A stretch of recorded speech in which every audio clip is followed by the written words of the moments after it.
Chauvinists and sexists and misogynists and chauvinists and sexists and misogynists and chauvinists and sexists and misogynists and chauvinists and sexists and misogynists and chauvinists and sexists and misogynists and chauvinists and sexist misogynist chauvinists and sexist and misogynist chauvinists sexist misogynist chauvinists sexist misogynist chauvinists sexist misogynist chauvinist sexist misogynist chauvinists and sexist chauvinists and sexist and misogynists and chauvinists and sexist chauvinists and sexist and misogynist and chauvinists and sexist chauvinists and sexist and misogynist and chauvinists and sexist chauvinists and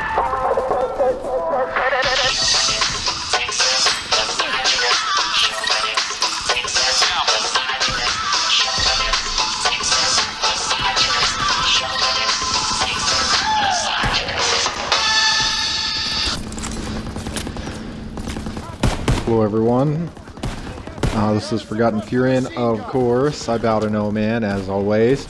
And this is my first request video, a request from alt-MGTOW. So, let it be known that if anyone leaves a request for me in my comment section of any video of mine, I'm pretty much gonna honor it, alright?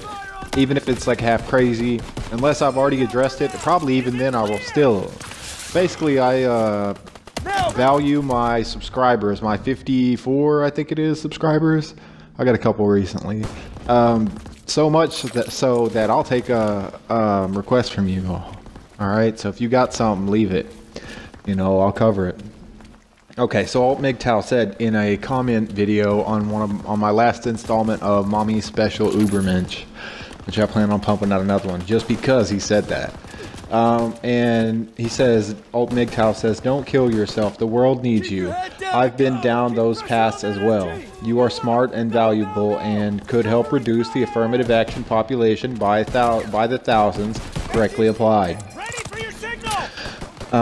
Video was excellent. I would be interested in a video that actually tracks transfer payments, including hidden and imputed cost of inflation, quantitative easing, and how much goes from white men like us to minorities and women. How much is stolen? How much do we receive, or how much do we ask to receive in return, or ask to receive back? Okay, so this is my best effort to answer that, and I even told him, like, I don't know, man, this is a little bit outside my scope. I'm no financial expert, but I believe that I've gathered sufficient expertise to answer his questions if nothing else. So let's jump straight into it. The Federal Reserve Act, Chapter 6, 38. Okay, well those are the numbers. Numbers where it's located. So I'll just say it like this: the Federal Reserve Act is an act of Congress that was created and established, the Federal Reserve System, the central banking system of the United States, and which also created the authority to issue Federal Reserve notes, commonly known as the U.S. dollar, as legal tender. The act was signed into law by President Woodrow Wilson.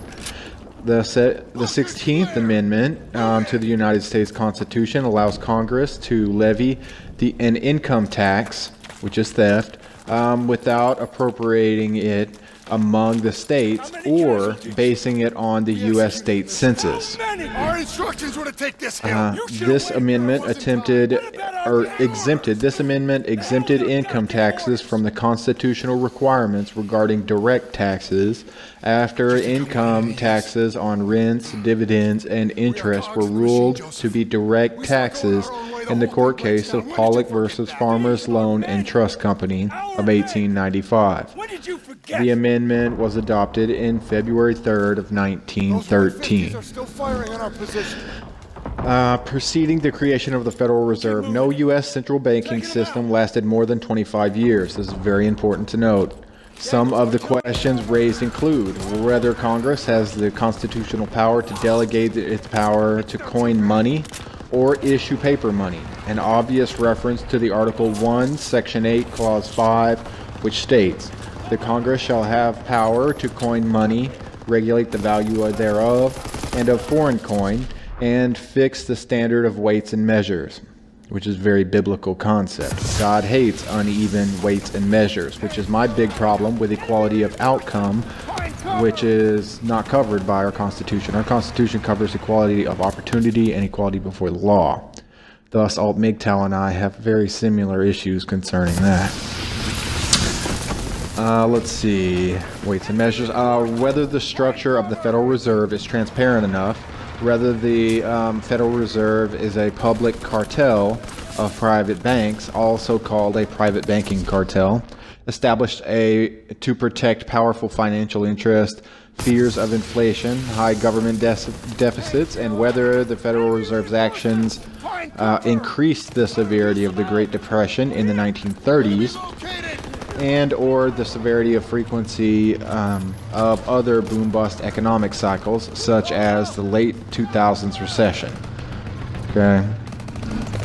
Regarding the first question, at issue was not the Federal Reserve or the federal government's right to coin or originate our U.S. money, because the U.S. government had already done so in the past, i.e. greenbacks.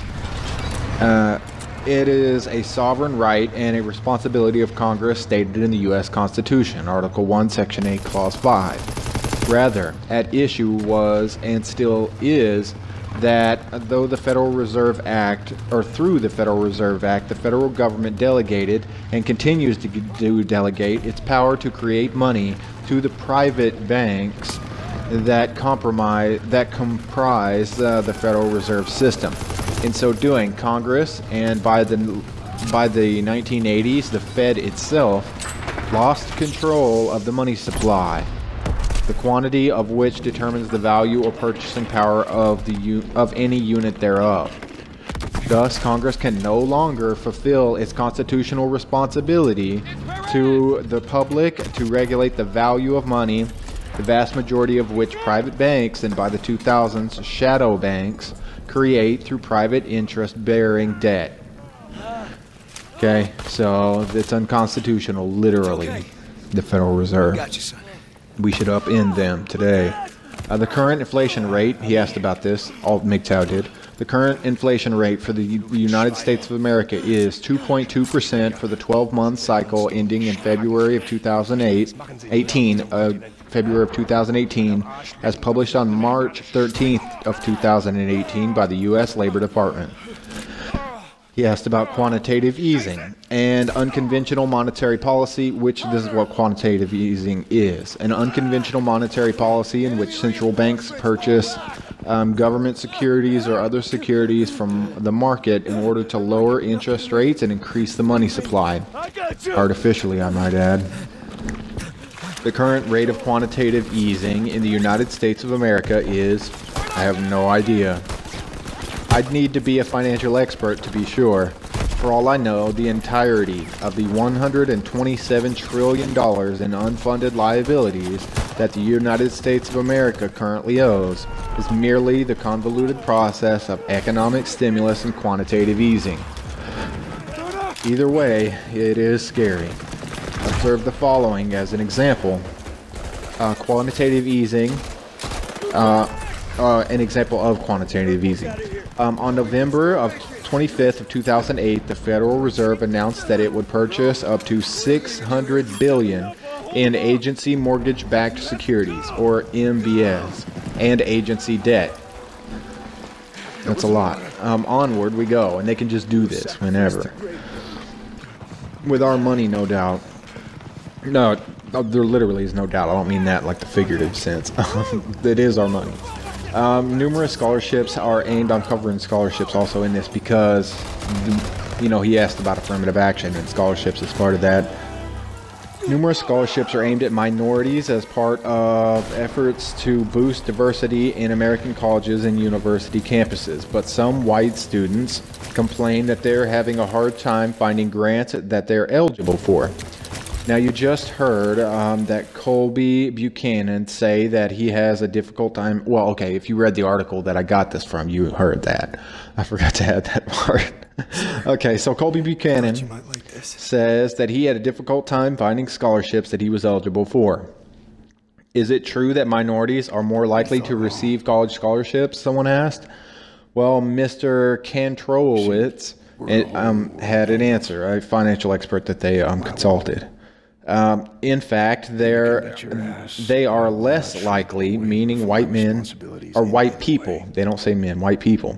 In fact, they are less likely to receive college scholarships, and they represent a third of the applicants, but only about 28% of the recipients.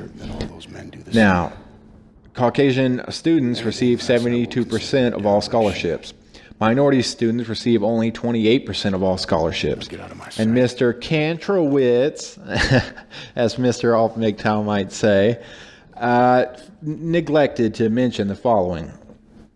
What this mendacious shyster from the above article excerpt neglected to mention is that Caucasian women, remember they said he said white people, you know, Mr. Kantrowitz, echo voice, said that white people. No, Caucasian women are a legally protected minority class known as women, which is a protected class. Men are not a protected class, and Caucasian men are part of a subclass that's dually not protected.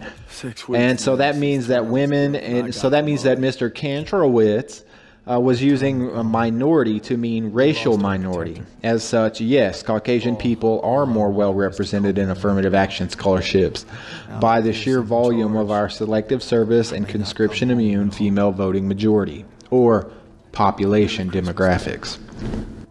Peter Brimlow, to get an echo machine for this episode, writing several years ago in Forbes, calculated cumulative affirmative action costs for the U.S. economy at $225 billion, or 4% gross domestic product, for the year 1991.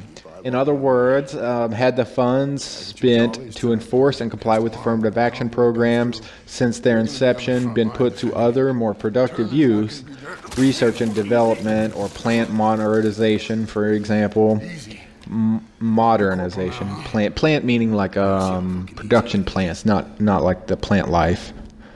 Like, you know, okay, well, anyway. Not botany. Okay, so for example, GDP would have been 4% higher in 1991. If Brimlow's 4% figure is accurate, and to my knowledge no one has ever challenged it, then the cost of affirmative action programs would currently be $540 billion. But nearly 25 years have passed since Brimlow made his calculation. Even if the same affirmative action programs were in place, their impact will be larger today because they have been in existence quite a bit longer.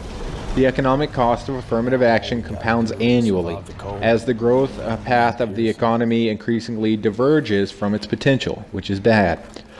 A recent study published in the Journal of Economic Growth found that between 1949 and 2005, the accumulation of federal regulations, over-regulation's a problem, any libertarian knows that. I wax some more libertarian every day, I'll tell you what. I used to just be plain Republican. So, the accumulation of federal regulations slowed down U.S. economic growth by an average of 2% per year. Affirmative action is one of such regulation, by the way. Had the amount of regulations remained at its 1949 level, 2011 gross domestic product would be at least $39 trillion, or 3.5 times higher, which translates to a loss of about $129,300 for every person in the United States. The bottom line, the misallocation that cost 4% of the GDP in 1991 could easily cost 8% of the GDP today. Question of alt-MGTOWs. How much goes from white men like us to minorities and women? How much is stolen? Answer. This implies a 1.4 trillion economic loss from affirmative action programs, which is $4,420 taken from every man, woman, and child in the country. All right, that's what they say. But note that women and racial minorities take out more than they put in, and children don't pay taxes at all. So this is a disingenuous number. I did a little quick math, and I'm going to hazard a guess that 325.7 million American people, minus the 31% representing Caucasian males, is 100,967,000 Caucasian males. Since only Caucasian men as a group pay net taxes, to say nothing of tax returns or national debt and deficit per person, Caucasian men, meaning each and every individual, are indebted by affirmative action alone, conservatively, by a monetary amount of roughly $13,260 US. Seriously, you guys? Seriously? Seriously? More than half of all Americans paid no federal income tax in the tax year 2009, and the number of people who did pay taxes was even lower. 51%, not 53% as some say, for the tax year of 2011.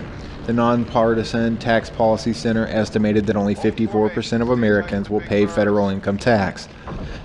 As for the question, how much do we ask and receive ask to receive in return, meaning Caucasian men? That's alt-MGTOW's question. Answer, alt-MGTOW, sir, even the poorest of Caucasian men, on average, including yours truly himself, ask for nothing other than a level playing field on which to fight for our very own lives. But we don't even get that. The National Popular Vote Interstate Compact, or NPVIC, is an agreement among a group of U.S. states and the District of Columbia to award all their respective electoral votes to whichever presidential candidate wins the overall popular vote. That's the NPVIC, okay? And in the 50 states and the District of Columbia, all right? So they award their electoral votes to whatever presidential candidate wins the popular vote, right? The compact is designed to ensure that the candidate who wins the most popular votes is elected president, and it will come into effect only when it will guarantee that outcome. As of March 2018, it has been adopted by 10 states and the District of Columbia. Together, they have 165 electoral votes, which is 30.7% of the Electoral College, and 61.1% of the voters needed to give the compact legal force.